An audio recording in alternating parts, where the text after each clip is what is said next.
But that was not in our control, unfortunately, they did. But Ambassador, tell me this. I mean, you've been a career diplomat. You've been in the Foreign Service for the last 36 years. You've done a post-graduation from IIT Delhi. After having served this country for almost 4 decades, for another country, and supposedly a friendly country, to say that you were spying for the government of India, that you were an agent, what did that make you feel like? I feel ashamed of the way in which they gather the information about a personality. Mm-hmm.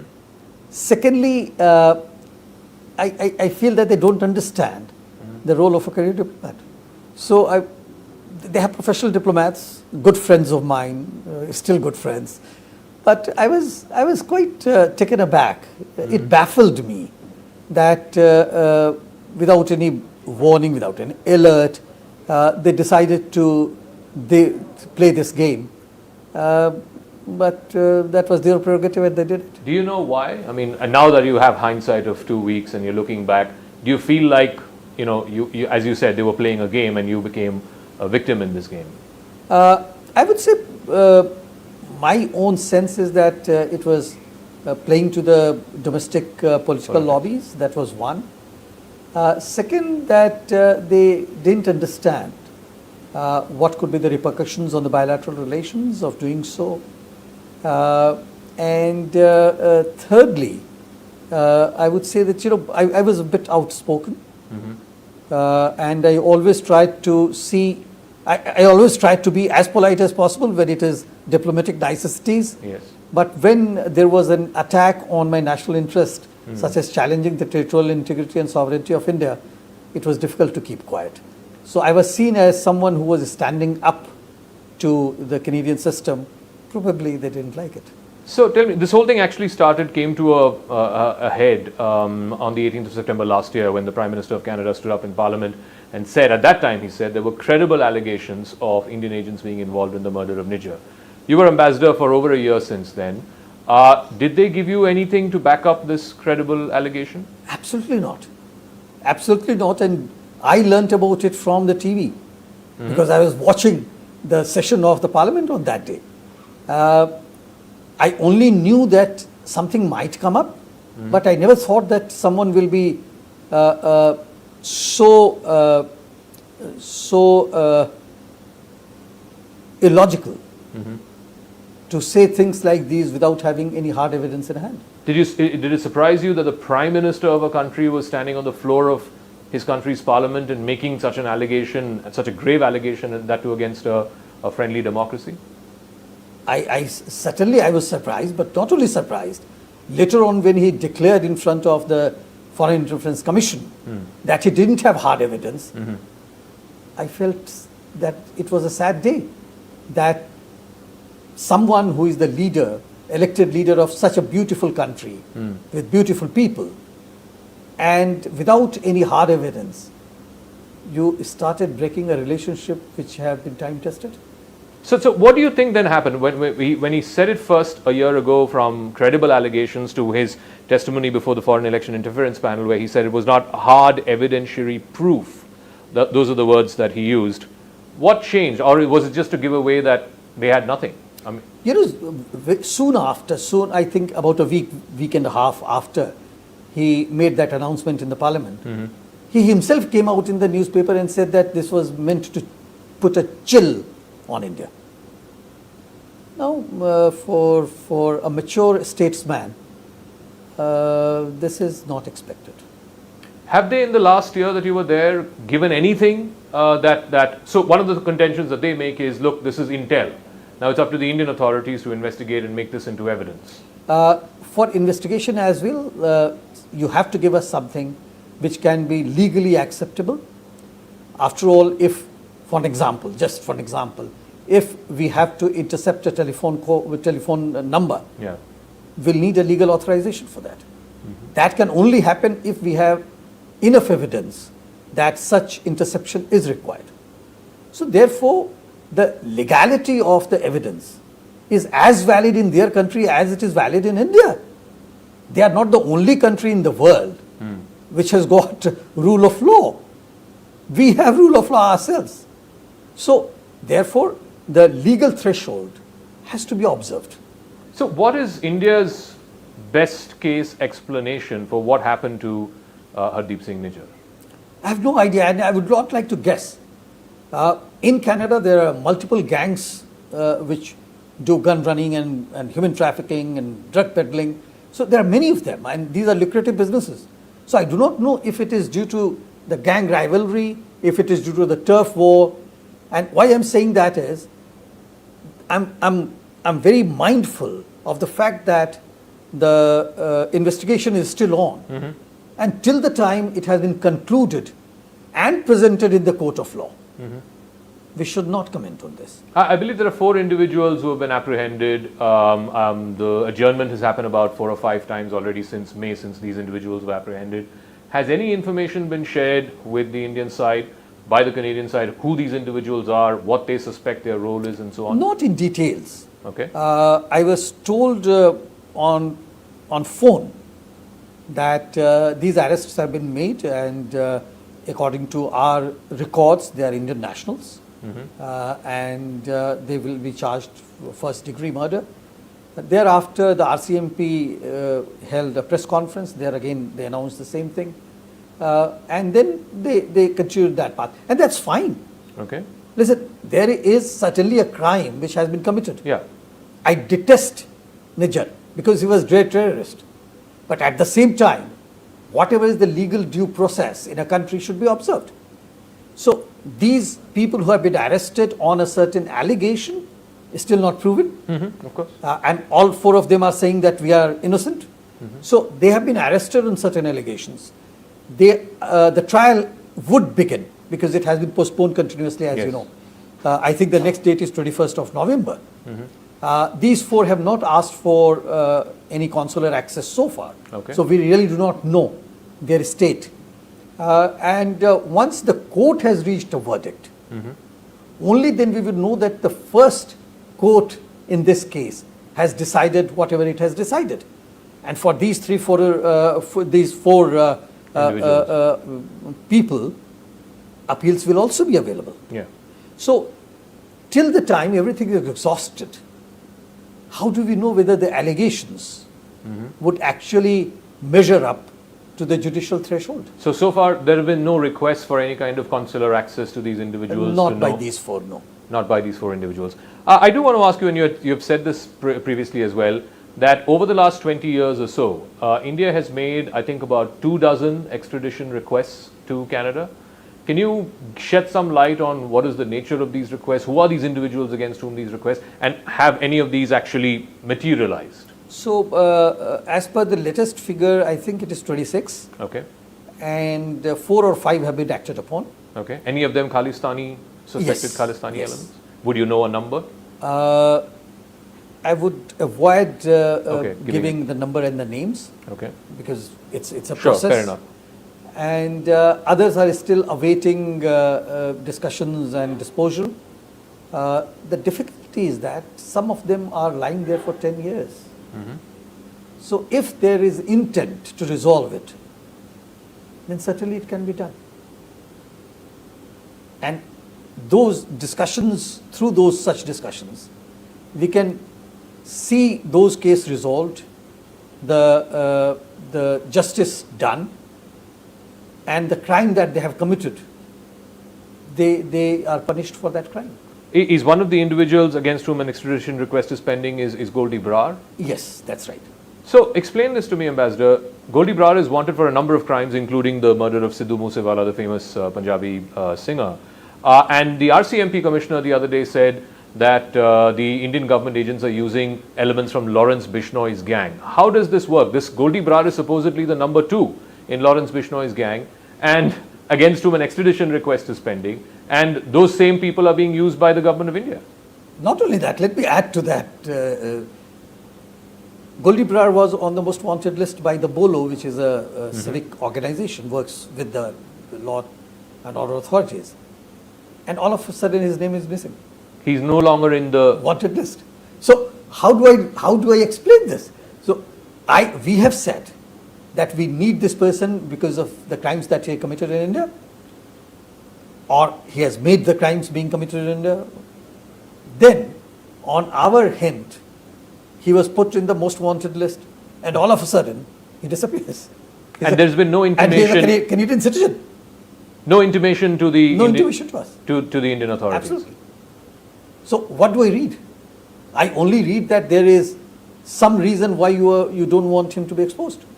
So when the RCMP says Government of India is engaging Bishnoi and Bishnoi gang members, and the number 2 man is suddenly off the extradition list, what does that signal? I would say bad intel and probably poor analysis of Is it also bad faith? It's distrustful.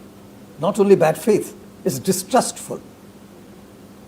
Or when we are giving you the information, our agencies gave them the information on Goldie Bra. And today you are saying that you know more than Goldie Bra than we do for the crimes that he has done in India.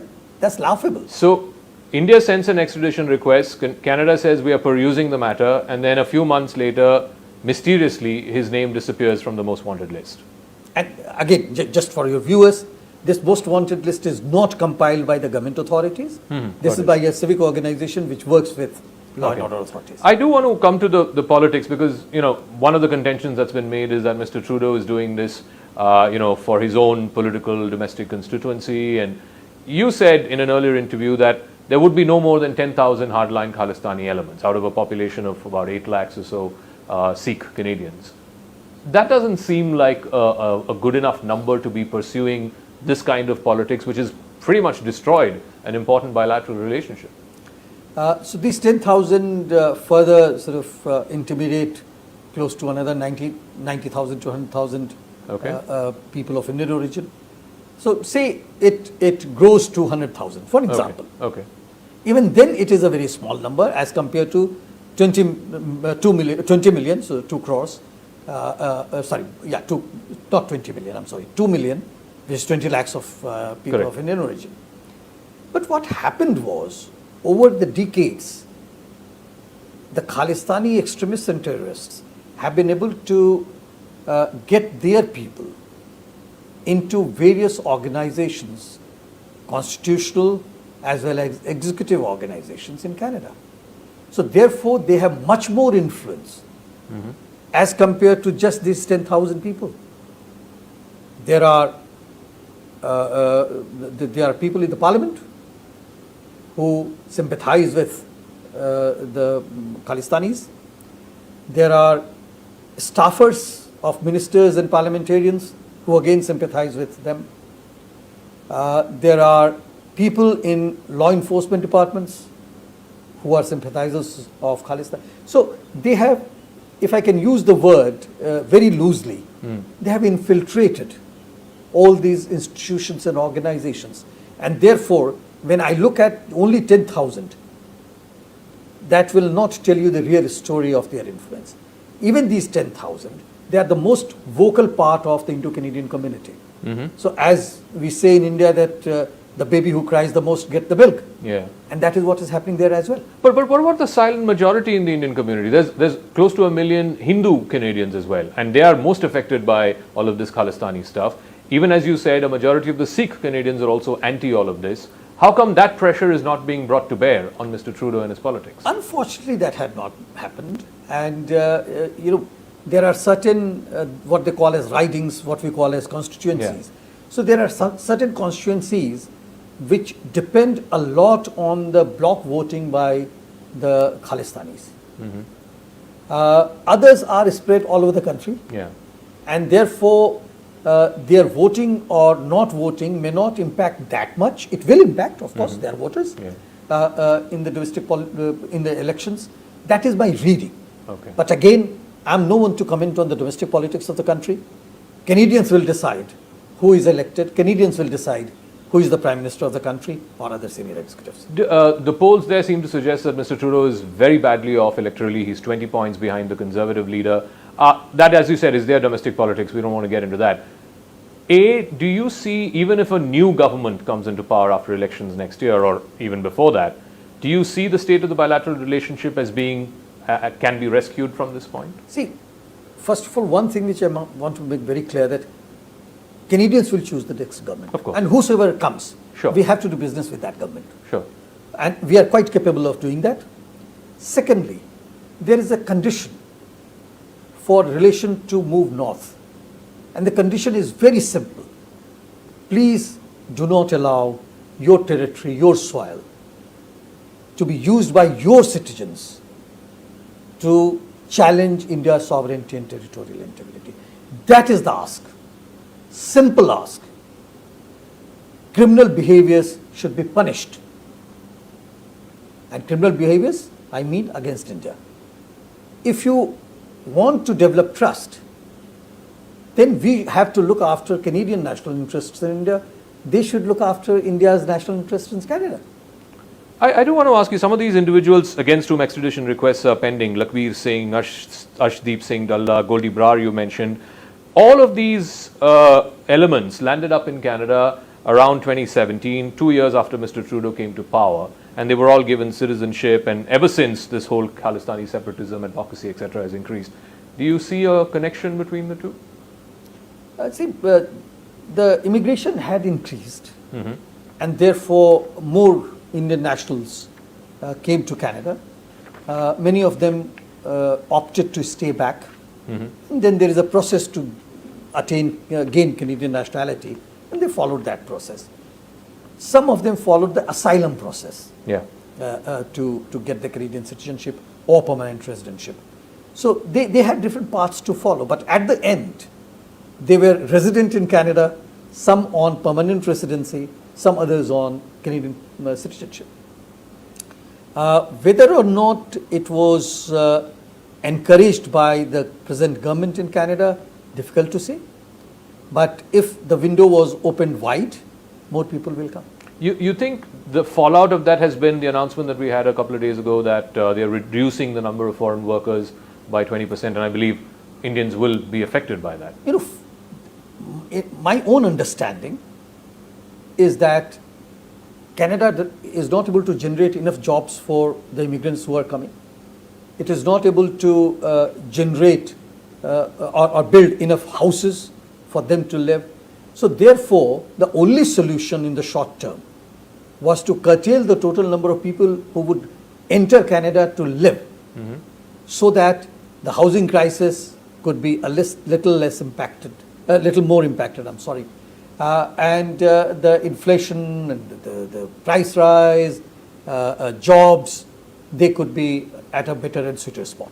The Trudeau government's contention is also that some sensitive information was given to the Indian side in a meeting that happened in Singapore a few days ago, and some of the information of that meeting was leaked also to a foreign publication.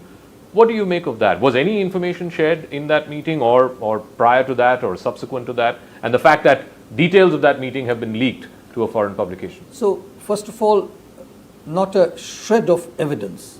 And when I say evidence, it has to be legally acceptable. Not a shred of evidence has been shared with us by the Canadians. That's the first one. Second one, the leaking of information. In India, it's a crime. I do not know about Canada. I'm not an expert on Canadian law. But in India, if such senior officials have leaked such sensitive information under the Official Secret Act, they could be charged criminally in a court of law. But Canada, again, I'm not an expert on Canadian law, I can't talk about it. But in most of the jurisprudence in the world, this will be a crime. And I believe all of this happened around the same time. That meeting, what you were conveyed to by the Canadian authorities, you being recalled. Do you see all of this being connected? Were they setting you up, is my question. See, everything would be orchestrated by the same government, by same people at the helms of affairs. So yes, in a way they are connected, because after all these decisions were taken by the same group of people. And all the information for taking those decisions were available to the same group of people. So yes, they would be connected. This whole thing was a setup. You were set up to be... I would say it was orchestrated. It was orchestrated. Rather than calling it a setup. So let me come again to this whole thing about, there was one argument you could say that look at the way the government of India has responded to the allegations from Canada, and look at the way the government of India has responded to the allegations from the United States. You're cooperating with the United States government, but you're not cooperating with Canada. What would you say to that? I'm no one to talk about India-US relation. Sure. That's not my mandate. I don't know anything about that. But my mandate used to be India-Canada relations, so that I can tell you. You know, a crime was committed. Someone was murdered, so a crime was committed. Now, when the crime is committed, then what do? You gather the information leading to evidence, collect the evidence, go to the court of law. So, and if the evidence needs corroboration from your partners, and I still call Canada as our partners, if they need the corroboration, what is the way they do it?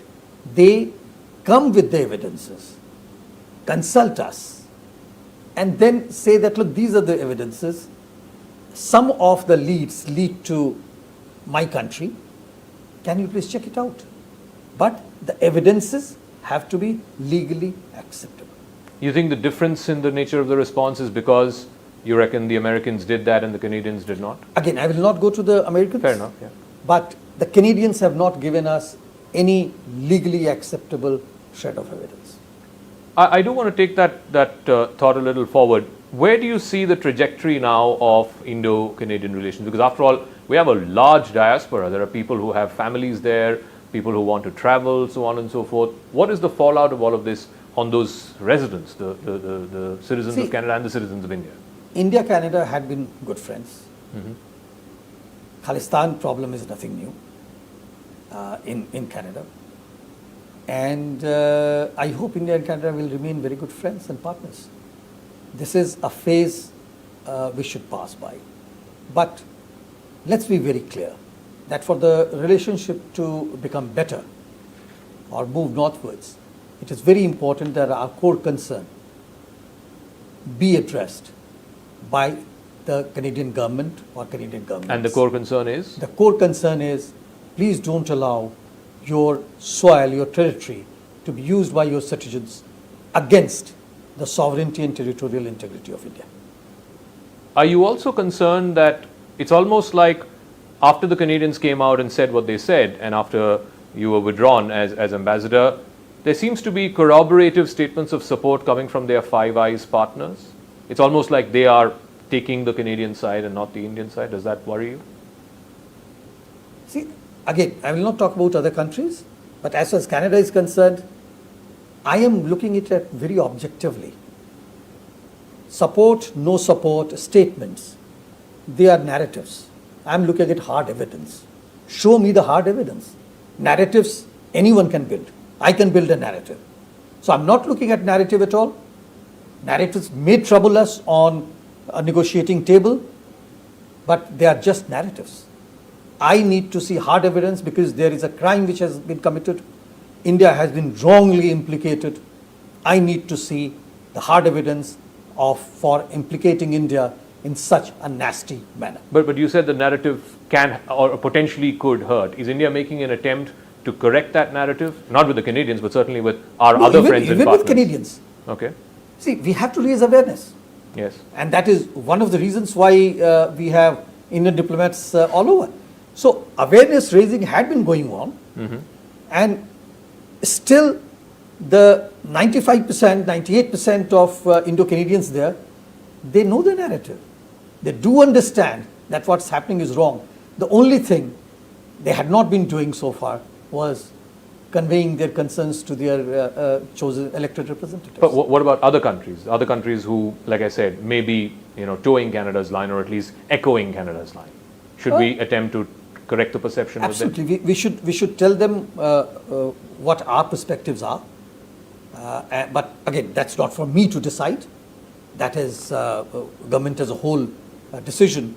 But I think any aberration in any narrative for a country which has emerged on the world's platform, a country, India, we need to correct them. So, Mr. Verma, you've served the country well for 35 years now. You have, I think, about a year's service, maybe a little less than a year. 9 months. Yeah, about less than a year's service left. This is the biggest challenge that you have endured in your career. This is the biggest Agni Pariksha, if I can use that phrase. It was an Agni Pariksha, undoubtedly. Uh, it was an interesting time. As a diplomat, we take things positively, and we also always try to find fun in pain. What is the one lesson you've learned from this episode? Personally, I mean. See, personally, that never take things for granted. Never take things for granted. This is as much true for diplomacy as it is for one's own life. Absolutely, sir. Thank you very much, Mr. Verma. Thank you so very much. Thank you. Thank you for speaking with us. Thank you. Namaskar.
So it is the closest election in U.S. history between Democrat current Vice President Kamala Harris and Republican former President Donald Trump. Less than 1% separates the two of them in the latest Real Clear polls that have come out. This is closer than what we've seen in the last 3 or 4 election cycles. In fact, if you have to see an election that is closer than this, you have to go all the way back 24 years to the year 2000 in the infamous Bush versus Gore election, which ultimately, of course, was decided in the Supreme Court. But let's try and make sense of this, because there are very real-world consequences for whoever becomes the next US president, not just domestically in the United States. India is watching this very closely. This is being watched right around the world, from Beijing to Moscow to London, because there are consequences for who becomes the next US president. Let's try and make sense of this by speaking to someone who knows a thing or two about US elections. He's been talking about it, he's been researching, writing about it for the better part of the last 40 years. Professor John Mearsheimer from the Political Science Department at the University of Chicago. Thank you very much, Professor, and good to see you as we count down to the US election. Good to see you. All right, let's start with, if you could explain to our viewers sitting here in India, because there's a lot of interest, in the US election, who's going to win, who has the edge. First things first, why is this election so darn close? Well, you want to remember that the 2020 election was close, and the 2016 election was close as well. And I think that what you have here is a situation where the electorate is by and large split in half. And when you look at the 7 swing states that really matter, it's almost impossible to tell who's ahead in each of those 7 swing states. So predicting who's going to win this election is almost impossible. Do you reckon, because it's such a close race and it boils down to, like you said, about half a dozen swing states, what actually matters is who's got better organizing on the ground, who turns out the vote more, who mobilizes better on the day, and perhaps now because of early voting in the days leading up to? I think that matters, but it's not apparent that either side has an advantage in that front. I mean, both sides understand full well that in a remarkably close election like this, mobilizing your supporters and getting out the vote matters enormously. So both sides are hard at work on this front. I think both sides are doing everything possible to, eke out a victory here. There's no question about that. The problem, though, for Harris is she seems to be sort of flattening out at around 49%. And Trump, the lead between Trump and Harris, let's say around the time of the debate, which happened a little over a month ago, and right after that, Harris got a bump. She was leading by over 2%. Right now, it's less than 8%. She seems to not be the candidate who has momentum. Trump, on the other hand, seems to be the one who's got tailwind behind him. Would that be concerning if you're in the Harris campaign running up to Election Day, in the lead up to Election Day? Yes, I think so. But if Trump has a tailwind behind him, it's a tiny tailwind. It's not, as far as the polls are concerned, propelling him ahead of her in any meaningful way. I was looking at a New York Times poll that covered the 7 swing states, and they were in a dead tie in 4 of those states, and in 2 of the states, Trump had a tiny lead, which I think was statistically insignificant, and then in one other state, Harris had a statistically insignificant lead. So if Trump has a tailwind, it's not doing that much for him. I think if you're going to make the case for Trump, that Trump is likely to win this, has to be the argument that lots of people who do not respond to pollsters are Trump supporters who just are afraid to make it clear that they're Trump supporters. And furthermore, a lot of people who respond to pollsters and say they're undecided are really Trump supporters, but they're afraid to say that. And one has the sense, it's just a sense, that there are a good number of people out there who are Trump supporters who the polls are not capturing.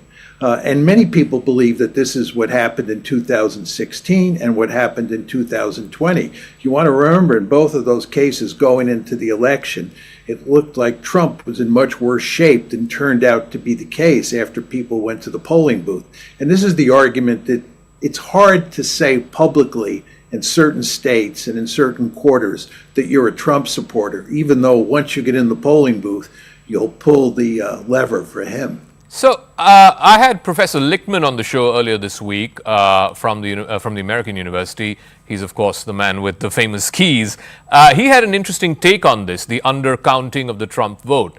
He said that was true in 2016 because a lot of people did not want to be seen as, voting for Trump. He was an unknown commodity at that time. But he says it's less true of the 2020 election and more certainly of the 2024 election. He also had an interesting theory. He says, just like the Republican vote was undercounted in 2016, he reckons the Democratic vote is going to be undercounted in 2024. And he says primarily that is women who are not speaking to pollsters, or women who are motivated enough because of the abortion issue, who are coming out and voting against Trump, who may have normally voted Republican, but are not voting for Trump this time because of that issue. Well, there's no question that there is a male-female divide here, and men tend to be much more supportive of Trump, and women tend to be much more supportive of Harris. There's no question that is true. But the issue here is whether the polls are missing that, and on election day, we're going to see results that don't mesh with what we see in the polls now regarding men and women.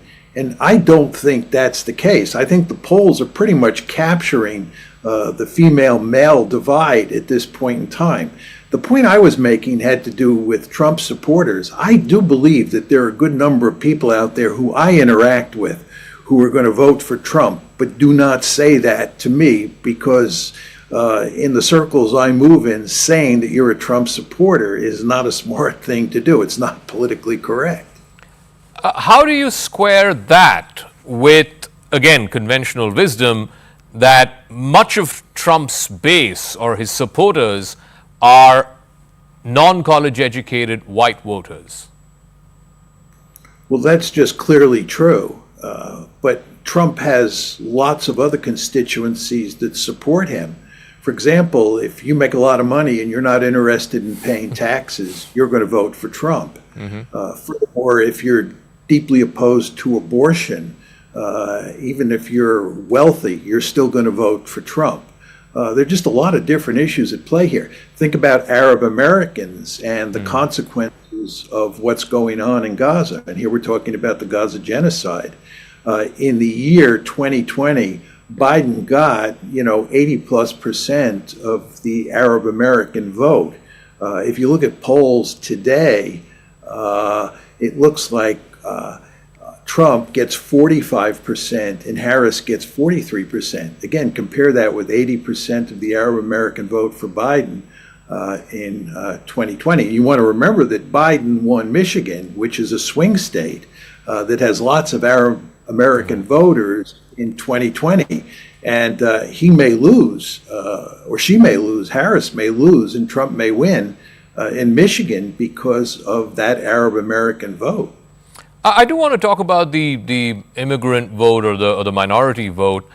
Here again, it's fascinating to me that whether it is among Black American voters or Hispanic American voters, and these are constituencies which you would traditionally think are heavily skewed in favor of the Democrats, Trump, particularly with Black men and with Hispanic men, seems to be doing better than certainly what he did in 2020 or in 2016. Again, for someone who said famously that immigrants are eating cats and dogs, how does one explain that? Well, I think there's no question that among Black men there has been significant movement towards Trump, and you even see this among Hispanics. And the fact is that these people often feel that their interests are best represented by Trump and not by Harris. A lot of Black men or a lot of Hispanics don't think that Harris, who is a liberal Democrat, has values and has positions that represent what they believe in. And they're willing to, put aside his views on immigrants or his crude comments on immigrants and vote for him anyway because he represents their interests. You also have a problem with the Democrats, that the Democrats tend to talk down to people who are not well educated. And you saw this with Hillary Clinton in the 2016 election. Remember, Hillary Clinton said, it's hard to believe she was foolish enough to do this, that Trump supporters were despicables. Yeah. This is basically saying that half the body politic are comprised of despicable people. And recently you saw this with Barack Obama, when he was talking to black men and telling them that it appears that they have a problem voting for a black woman. And I, Barack Obama, will tell you what you should do. You should vote for this black woman, period, end of story. This caused a lot of controversy in the black community, and a lot of black men were very resentful of Barack Obama for coming in and lecturing them. So you don't want to underestimate the extent to which uneducated people and people of other persuasions as well, people who are educated, greatly resent the fact that the Democrats have a holier-than-thou approach sometimes, and they talk to people as if they have truth, and those people who disagree with them are, foolish in the extreme. This causes problems for the Democrats and is not to be underestimated. When did that flip happen? I mean, it was the Democrat Party was supposed to be the party of the labor class and, the unions and so on, and the Republicans were always the party of the rich. Now it seems to be inverted. Trump's base most certainly seems to be coming from poorer sections. Certainly a large part of his base seems to be coming from poorer sections of society, whether they are white or black or Hispanic. Yeah, there's no question about that. First of all, with regard to the South, where you have lots of people who don't have fancy educations, when I was young, the South was solidly Democratic. And then with the Civil Rights Act and the Voting Rights Act, the South flipped, and now the South is red, and it's no longer blue.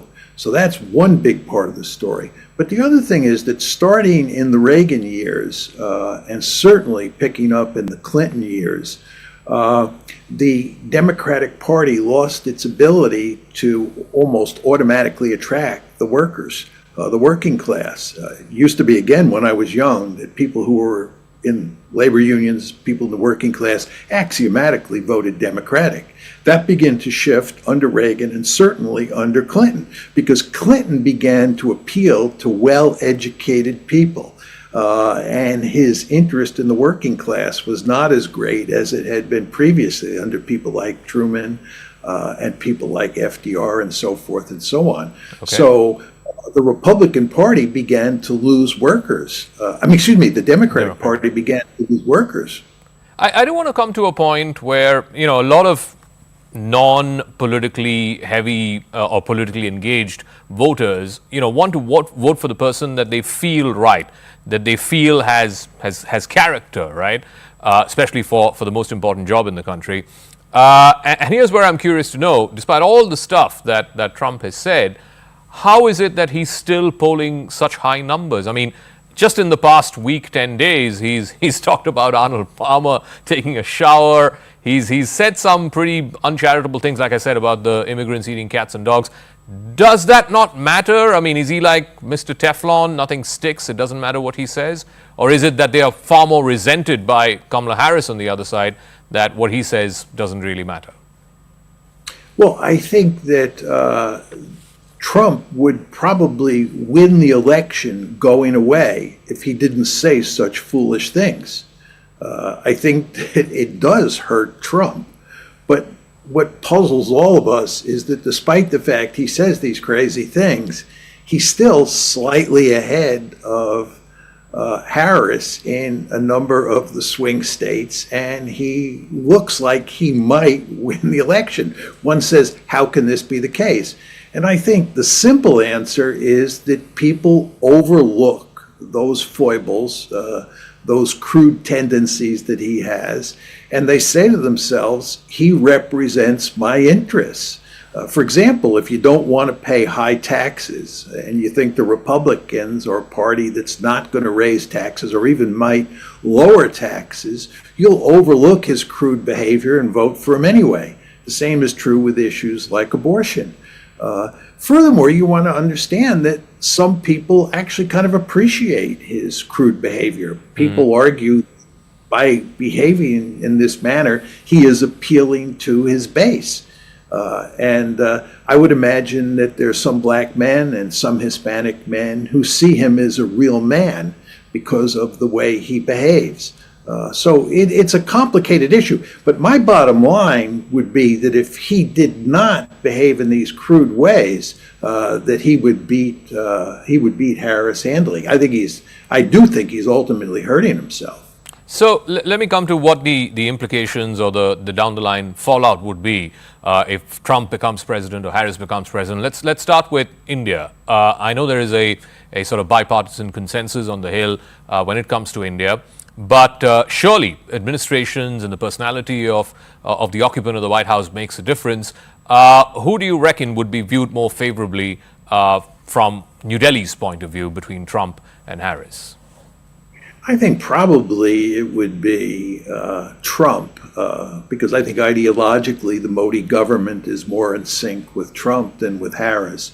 But I think regardless of who gets elected in the United States, it will have little effect on U.S.-Indian relations. I don't see any evidence that the two candidates are interested in pursuing foreign policies that would lead them to have different approaches for dealing with New Delhi. Is it concerning what we've seen in the last few weeks and months about this Khalistani stuff? What we saw between India and Canada, of course, has really gone down the tube, that relationship, that bilateral relationship. Even with the United States, this one case that has happened in New York, the opening of the charges and so on. Do you see that sort of casting a shadow on the overall relationship? A tiny shadow. I mean, the fact is the United States has a deep-seated interest in making sure that it has good relations with India. India is in a very nice position from its own point of view, that it's not too close to the United States, but it's reasonably close. And that means the United States has to work hard to make sure that India stays as close as possible to the United States. So the Americans will go to great lengths not to alienate the Indians. It's a similar situation to the Saudis.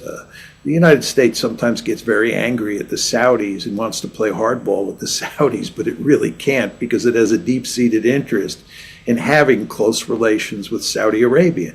And the same thing is true with India. When we look at China, when we look at Russia, and we look at U.S.-China and U.S.-Russia relations, we have powerful incentives to have good relations with India, regardless of who's the president. So to that extent, the meetings this week in Kazan, in Russia, the BRICS summit, Prime Minister Modi has met with the Russian president, the Iranian president, also this big meeting with the Chinese president, especially after an agreement was announced on the border between India and China earlier this week, that they will now revert to the status quo as it existed in 2020, that border clash for the last 4 years. There is now seemingly a bit of respite there.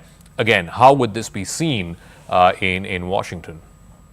Well, this just tells Washington that it has to go to great lengths to make sure that it maintains close relations with the Modi government, and the Modi government doesn't get too close to Putin. As you surely understand, and as all Indians surely understand, the United States is very nervous about India's relationship with Russia, and even nervous about India getting too close to China. And in that case, the United States has a vested interest in going to great lengths to woo India towards Washington as much as possible. But the Modi government, and I believe any Indian government, is sophisticated enough to understand you don't want to get too close to Washington any more than you want to get too close to Moscow or to Beijing. All right, Professor John Mearsheimer. Final question. I mean, I don't know if you're a betting man, but if you are, who would your bet be on Harris or on Trump? If I had to bet, I would bet on Trump. My guess is, and it's just a guess, that Harris will win the popular vote, but in the 7 swing states that really matter, Trump will eke out a narrow victory.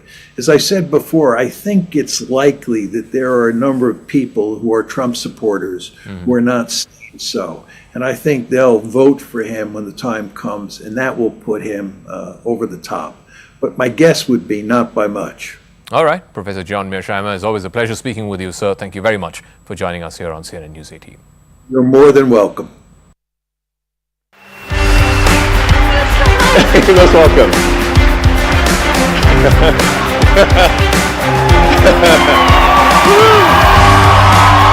Yeah. I truly believe everything you're doing, truly, you don't need to be doing it. I know a lot of us feel the same way. Your wealth and responsibility you are using to save speech, and we just all appreciate it. We really do. Elon Musk is going all in to make Donald Trump win the presidential election.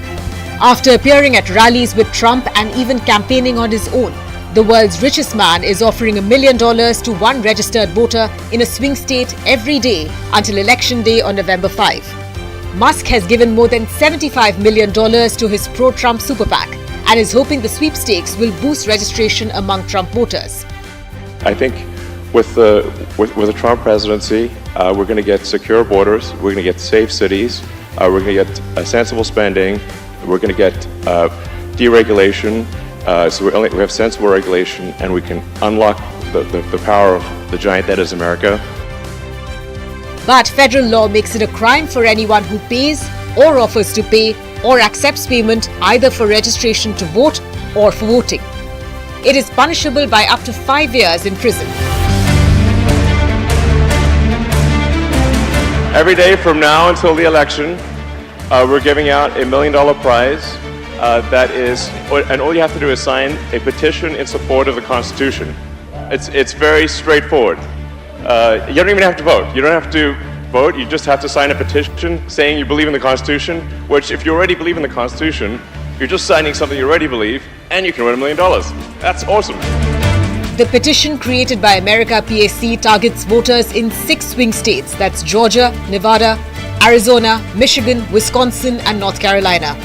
The petition advocates for free speech and the right to bear arms, which are enshrined in the First and Second Amendments of the American Constitution. But it's not just a call for constitutional rights. The petition has been closely tied to Donald Trump's 2024 campaign, aiming to rally support, particularly in swing states like Pennsylvania. Those who refer another voter who signs up are promised a sum of $47 each. Higher sums of $100 for signing or referring are offered in Pennsylvania, the most prized of the swing states, that could potentially decide the winner this time. Democratic vice presidential candidate Tim Walz said Elon Musk's plan to give away $1 million a day in support of Donald Trump is a reflection of a ticket with no plan. Pennsylvania Governor Josh Shapiro said Musk's giveaway was deeply concerning and is something that law enforcement could take a look at. To which Musk responded and said it's concerning that he would say such a thing. While it is technically illegal to offer to pay or accept payment either for registering to vote or for voting, Musk's strategy may be covered by a loophole. No one is being directly paid to register or to vote. A number of reasons why he might want registered voters on the petition and not unregistered voters. Secondly, the vast majority of Pennsylvanians are already registered to vote, upwards of 80%. And there's nothing that prohibits any of those people from taking advantage of this. I've read the petition and the language that goes with the offer and so on. And from all I can tell, if you're registered to vote in Pennsylvania, if you've been registered there for 30 years, you can go get $100 from Elon Musk by signing this petition. So when we think about it that way, it really does look like a petition or an offer if you sign the petition. Musk is pushing back against the criticism by arguing that Democrats and their donors have funded similar initiatives in the past. Meta boss and Musk's arch-rival Mark Zuckerberg donated $400 million in the 2020 election, but this was given to 2 non-partisan organizations to help with the logistics around postal ballots. It was not given directly to voters. The Democratic Party invested in initiatives in the past elections to mobilize supporters, such as a $25 million voter registration campaign in the 2022 US midterm election. But this money also was not given directly to voters. With less than 2 weeks left for the election, will Elon Musk's initiative face any legal challenges, or will it boost Trump's chances in the critical swing states?